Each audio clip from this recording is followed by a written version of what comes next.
I grew up in a conservative religious family on a small rural farm in Alabama. We went to church on Saturdays and were vegan. To this day, I've never eaten meat. My parents were medical professionals with a passion for helping people and living off the land.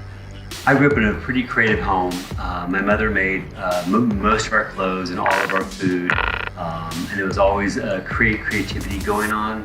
We did painting and pottery and macrame. There was always something creative going on. School was difficult for me because I stutter, and I also have some other learning disabilities. But I did go to school in Paris for photography, and I have a master's in fine art from Art Center in Pasadena. I work commercially in photography and design.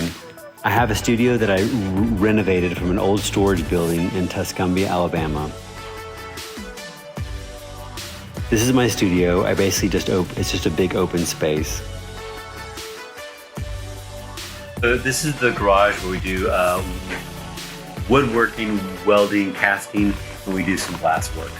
My art is mainly photography, although I do paint, cast, weld, and sew some as well. I typically use myself in my work, but I think most artists' work, their self shows up in their work as well. But I don't really call myself, I call my images self-portraits. And most of the time I create a story around the images that I create. And the story usually includes conflict, pleasure, and tragedy. I make all my own costumes. I make most of my costumes for my photographs. I do so, but I'm not afraid to use a glue gun or duct tape either. I paint most of my backdrops for my photographs.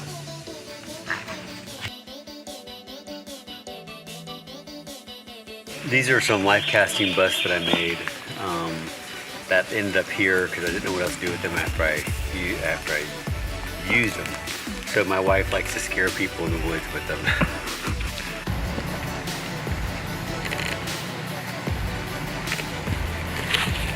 This is a life casting that I did that's going to end up in our family cemetery on the farm. My wife and I moved back to the family farm in Alabama about 20 years ago from Los Angeles to raise our 4 children. The farm needed some attention.